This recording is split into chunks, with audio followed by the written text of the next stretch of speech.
Dr. DJ Robinson, and you are listening to the Spirit of Rochester, rspirit.online, 24/7 gospel radio and music, the best internet radio station for gospel music all day, every day.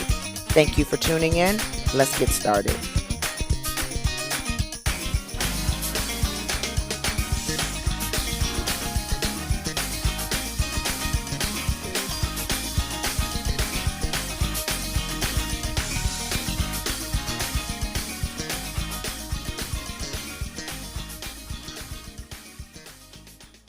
Are you ready to embark on a transformative journey of self-discovery and healing with Dr. DJ Robinson?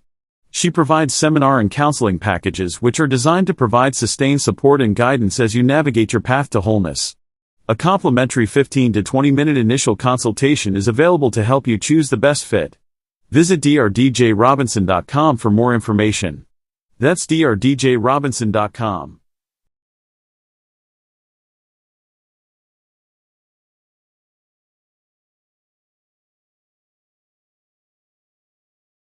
It. We want to take this time to talk about our journey from just merely surviving to being in walking in true sovereignty. So we don't want to make you too uncomfortable, but we do need to have this uncomfortable conversation about why so many of us are stuck in a place of survival mode, right? The phase that, when we are in survival mode, it affects everything that we do. It affects our lifestyle. It affects our bank accounts. It affects how we govern, especially as women, how we govern our families, how we rear our children. And so we have to take this conversation very seriously. And so what I'm here to do tonight is introduce you to a concept or a framework that I call somatic theology. And whenever we get ready to bring up the slides, I'll be ready for you all. Before I even get into talking about what we're talking about tonight, or even introducing myself, I need everyone to just roll their shoulders back so that we can get to a place where we are relaxed, where we are thinking about what does this mean for me? What does this mean for us? Thank you so much. So, in our presentation for Disruptor Dao, I actually put this together for you all, for all of the disruptors out there, and for those of us who are even trying to find ourselves in this timeline by the divine. We're trying to find where is our spiritual and psychological location. When we talk about theology, we often talk about the spirit, we talk about the mind, but we often leave the body out. And so when you talk about somatic theology, you want to look at the soma, right? You don't want to leave the soma out of the conversation. And I'll probably mention this again. The soma actually means body. The mistake that we often make is that we focus so much on trying to save the spirit.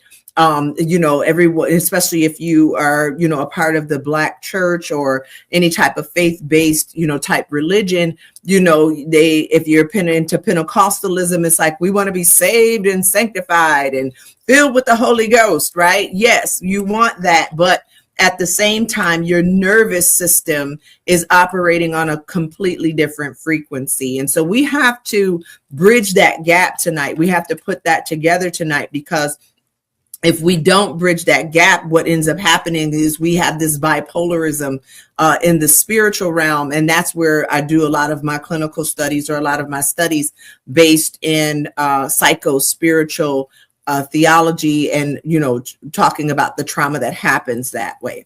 So we're going to bridge that gap tonight. So the next thing I want you to do is I want to talk to you about inherited trauma. and how it actually lives in the body. And I had to take this into consideration for myself as well, because I've had some issues in my own life where I had to, I felt like these sudden waves of panic. And I'm sure that many of you have probably felt this at least once or twice in your life. I don't know, keep on living. It'll happen sooner or later. But if you feel like sometimes these sudden waves of panic, or like a deep exhaustion, an impulse, I definitely know that many of us have these impulses to hoard, not hoard just things, right? But hoard resources, hoard relationships, hoard things, keep things, because you're trapped in this survival mode and you really don't know where it's coming from. It's a mode of thinking that there are not enough resources for me, and I have to hold on to everything that I put my hands on. One of the things I say in my book is that there's no greater burden than a tool in your tool bag that's no longer useful. And so a lot of times when we hoard things, sometimes we're keeping tools that are not useful for us anymore. They worked for a season, but now that we're building in a different area of our lives, those tools don't work and we're carrying them around. And what I don't want you to do is I don't want you to judge yourself for it. I want us to realize it, embrace it, and realize what we need to do with some of these tools. A lot of times when we try to exercise our religious practices, when they stop working for us, when those control mechanisms don't work anymore, we start to condemn ourselves, and we say, oh, well, I just need more faith. I need to work harder. I need to do this. I need to do that. And sometimes even religiosity can inform us, and then we'll start to judge and condemn ourselves. I don't want you to do that to yourself tonight. You need to realize it may not be you. It may be your history informing the narrative. And that's why we talk about the inherited trauma. So when you look at me, you can see, if you see a picture of my grandparents, if you see a picture on both sides, if you see a picture of my mother, you see a picture of my father, you'll see, oh, she gets those high cheekbones from her. She gets her nose from her grandfather, or she gets, these different features, from her ancestors. And so you can actually see physically on the outside where I get a lot of the traits. But at the same time, when you look at, when you look at the inside, a lot of people can't see that. You can see how I respond to certain situations. And then sometimes I don't even know where it's from. And so what I'm trying to articulate here to you is that, we can inherit height and weight and physical attributes, but we also have to realize that we are also inheriting psychological attributes, psychological genetics. We have other things that we are inheriting that inform us on how we live out our lives right now, how we manage our money, how we raise our children, whether or not we raise them in a state of fear, how we practice our faith. Right? These are things that are genetically passed down to us, and it's called genetic memory. It is actually biology. Somatic theology is actually about biology more than it is about spirituality. And so if your grandmother lived in a state of terror, like with the Jim Crow, then surviving poverty, surviving abuse, if someone in your timeline was raped, or any of that things, their bodies adapted or adopted some type of mechanism of survival skills. And guess what? Those survival skills were passed down to you. And so it's almost like a Russian doll. You ever seen those Russian dolls where you have the big one, and then you open it up, and then there's another one, and then you open it up, there's another one, there's another one. And so that is kind of how I want to describe this today, as far as how we respond to traumatic situations. Now, I do want to take a pivot here and tell you that I learned through Gabor Maté that trauma does not happen to you. Traumatic situations happen in life. So if you're a Bible reader, you will know that there are scriptures that says that Jesus of Nazareth says to his disciples, in this life, you will have trouble. You will have traumatic situations that will happen to you. How you respond to them is based on what is informing your narrative. Is it you, or is it your history? And these are the questions that you want to ask yourself before that. So when you feel like you're crazy, you are not crazy. You are actually just being loyal to a narrative or to a history of survival that you have not lived in this lifetime, but it has been lived in your germline. It's been lived in your germline. So let's keep moving, because I want to make sure that we do well on the time. So what is somatic theology? There's a scripture in the biblical text that says the spirit is willing, but the flesh is weak. But I want to say your spirit is willing, but your cells are remembering, right? So in the clinic, there's something different. You see powerful, brilliant, intelligent, faithful people who are actually stuck. And one of the things that I do use to help me understand that stuck position in my book, I hope this helps someone, I refer to Walter Brueggemann in his Message of the Psalms, where he says that we go through phases of orientation, disorientation, and then reorientation. And it's a complex cycle, right? And it spirals upwards or upward or downward, as we continue to progress through life. We are constantly going through this cycle of orientation, disorientation, new orientation. So some people get stuck in that phase of disorientation. And so your cells are actually remembering the disorientation, and we can get stuck in those flashbacks, right? We can get stuck in those biological flashbacks. And because our minds are not really able to tell whether or not we're living a reality or something that we made up, then what ends up happening is we can really get caught in a cycle of intrusive thoughts, intrusive thinking, and we can start making stories, making movies up in our head and living those movies out in real time, and they don't even match our current reality. So again, soma is the Greek word for body. Theology is the study of God. So somatic theology actually forms itself to say how the study of God and how trauma actually lives in our physical tissue. So I could get into fasciitis, I could get into the hippocampus. We're not going to do that tonight, but definitely drop your questions in the comment box. And then, of course, visit the website if you have any questions. I definitely love to blog about this kind of stuff.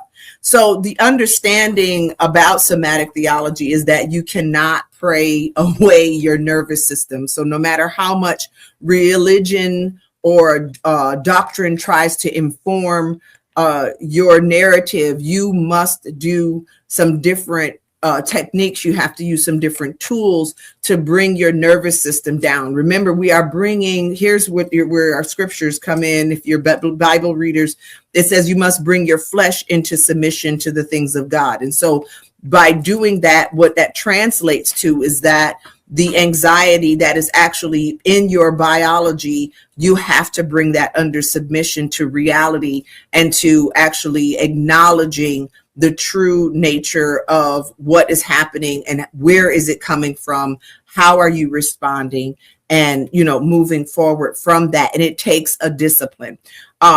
So even if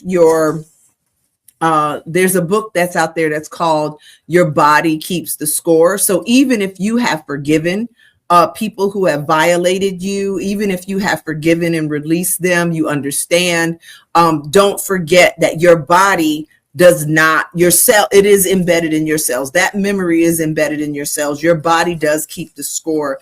And I guess until we really truly inform our bodies of what the next steps are, then we end up basically being at war with ourselves, because there's nothing outside of you that you can control, but the inside of you can. And if we don't inform ourselves or give us the appropriate information, if we don't dig into the history of our ancestors, what we have gone through, and truly inform and embrace. I'm not telling you to get rid of the ghosts. I'm just telling you, don't let them run rampant through the house, right? If we don't embrace the fact that they are there and do the right thing, and I allude to, and I'll probably allude to this again in with Audre Lorde, AUDRE LORDE. She says that we must metabolize the pain. And so if we don't take these things in and actually turn it into fuel, it can actually begin to calcify. And that's where I go into some of my writings about institutional strokes and about how those other things happen. And we might get into that tonight. So I'm ready for it.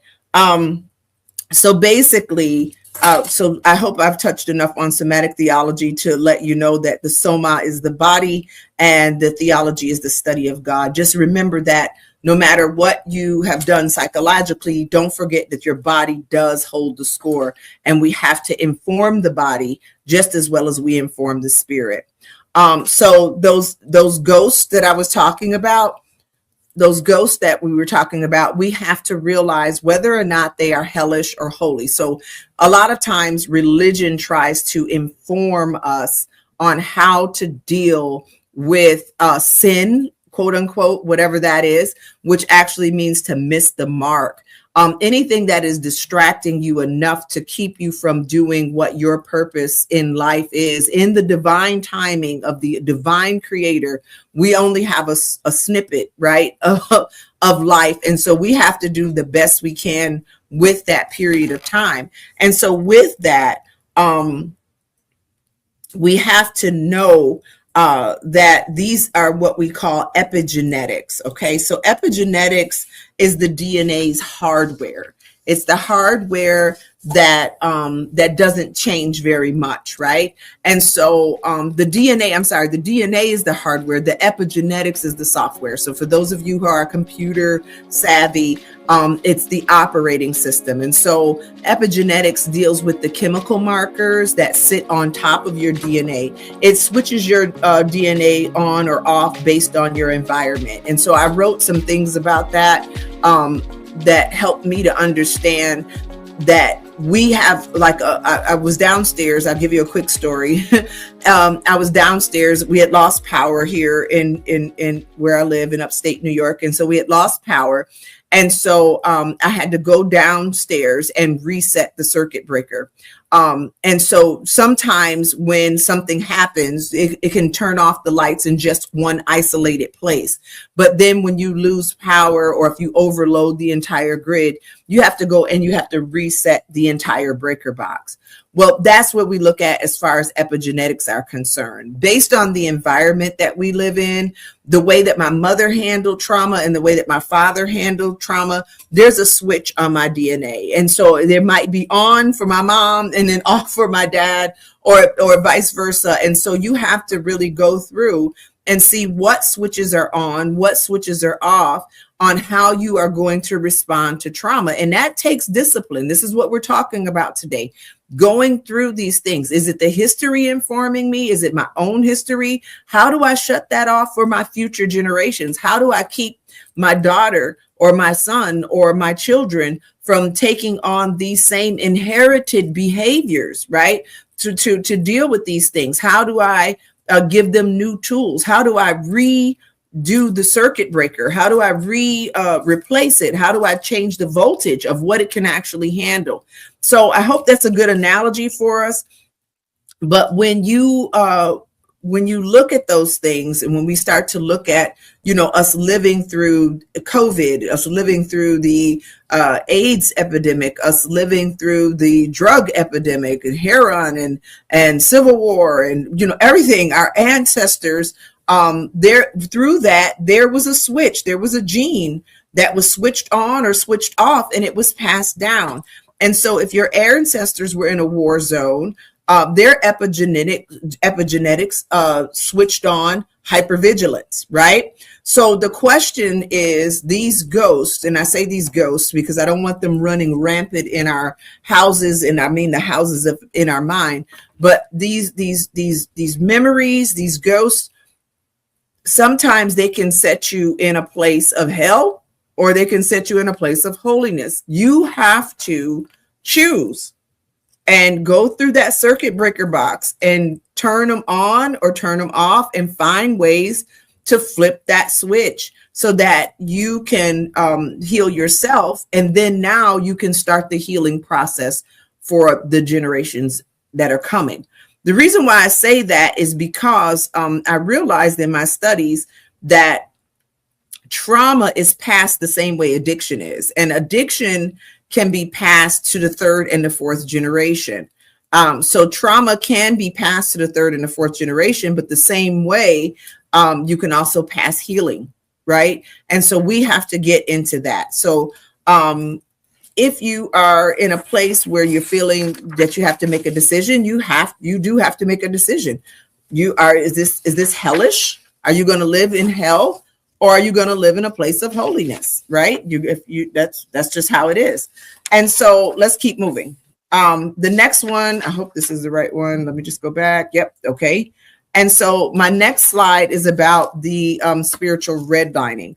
So when you get to a place where you realize, okay, whatever battles that I'm fighting that I didn't start, whatever anxieties that I'm having, or some type of memory that is triggering something in my relationship, at my job, in my family dynamics, the way that I interpret reality, when I realize that my system has crashed, you have to take an inventory of how it has crashed, right? So this is how you do the diagnosis. If you are running old software, if you're running old tools, if your circuit breaker box is from 1930, right, and you have not upgraded your thinking, if you have not upgraded your way of coping mechanisms and informed yourself, not only just psychologically, but biologically, that also comes into eating the right foods, right? Eating the right foods, putting the right materials, listening to the right music, the right type of vibrations. When you start to get all of that stuff together, what ends up happening is you begin to compartmentalize things. So one of the three of the things that happen in spiritual redlining or systemic redlining is when trauma denies your body the resources of rest and safety and peace. Okay.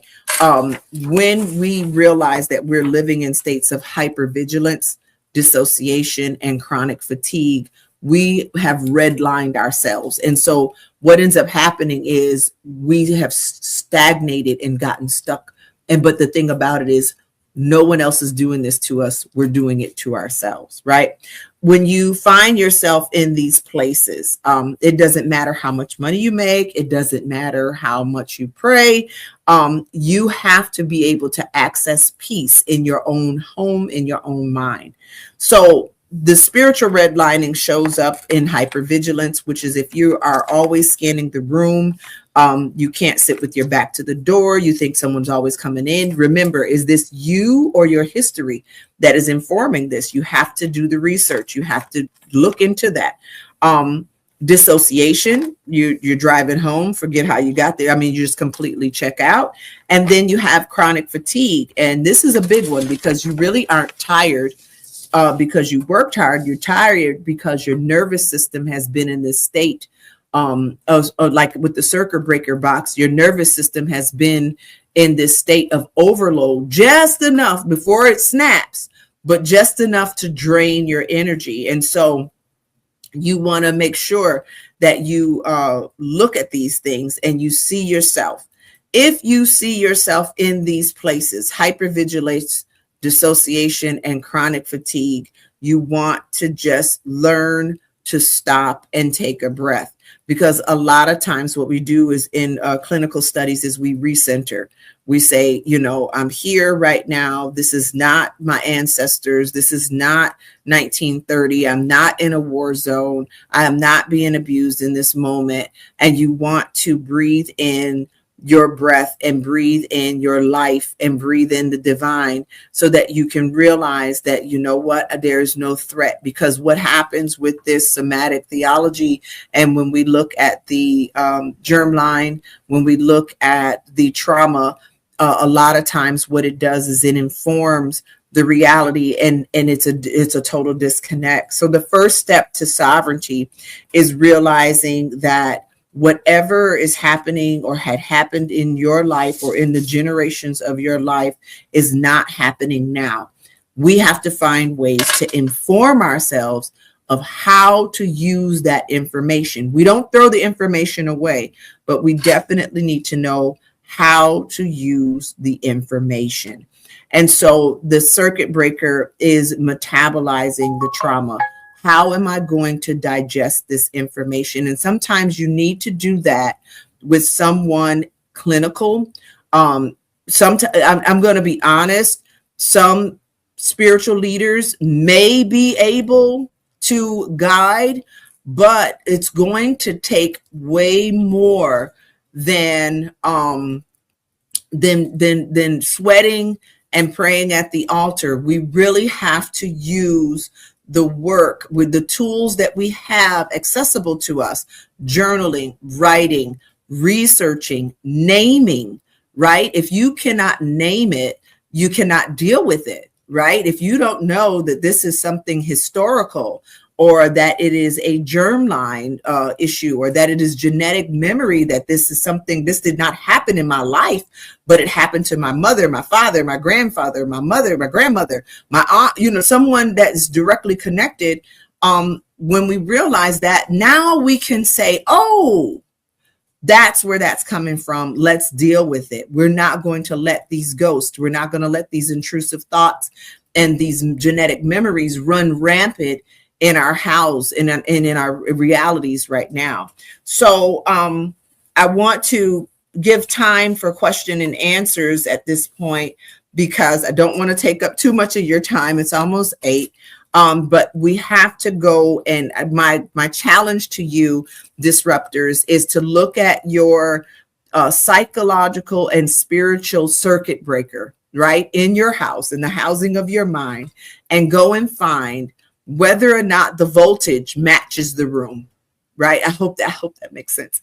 But whether or not the voltage on the breaker matches the outlets in the room. Because if you plug up too many things in that one room, you can flip the switch and then there's a crash, right? So I hope that makes sense. And then this is where we begin the next work. We have to, and again, Audre Lorde talks a lot about, in her writings, metabolizing the pain, making it productive for you, going down and saying, you know what, this fuse is old. It's been working overtime. We need to get the master electrician and get some information and get the right fuses in the right capacity and get the right tools to change out this fuse and to get ourselves operating at the appropriate voltage for the vibrations of our reality. So I'm going to pass it back. Let me just make sure I don't have any more slides. Nope, that's it. We're going to do part 2, and we'll talk about the healing process. Now that we have all of this information, it's yes, but how? So come back next week and we'll talk a little bit more about how, and give you some techniques, some practical techniques that you can actually use that will help. All right. This has been such a great conversation, and it's really needed. You talked about the work of Audre Lorde. You talked about the book, The Body Keeps the Score, and I'm familiar with both of those. I'm going to check in a moment for comments and questions. Okay. See, now you got me, because I can't even talk. It's a lot to metabolize. It's a lot to take in. So I encourage your disruptors, go back, read, rewatch, get your questions ready, send them in. I will put up on my website, a few blogs this week that will help us, if that'll help, right? About metabolizing pain. And then also about the circuit breaker, right? I think I want to do those too. I think I'll blog a little bit this week about that. So in terms of chronic fatigue, what I'm noticing, or just fatigue, what I'm noticing online and in written works is that rest and renewal are huge discussions. Right. In the past few years, because people are, I'm going to use the word insane, because their worlds are colliding with perhaps their past worlds. Mm-hmm. They don't know what's going on. All they know is that they're tired. And life is just too much. And so this conversation really fits into those thoughts. But here's my question. Okay. Because our memories are embedded in ourselves, including all of our past traumas, our ancestral traumas, and the things that are happening to us on a daily basis. Right. Some people refer to all of this as keeping your head on a swivel, because you never know what's coming around the corner. So, when I think about this, I think it causes us to be at war with ourselves and others. And like you said, if you're not able, or if you haven't found a way to control yourself or heal yourself, you could snap back at any given moment. And a lot of people, sometimes myself included, may not take that break to breathe, take 1 or 2 breaths before responding. So with all of that, how do we deal with church folk that simply won't believe this because they feel it's not biblical? Let them.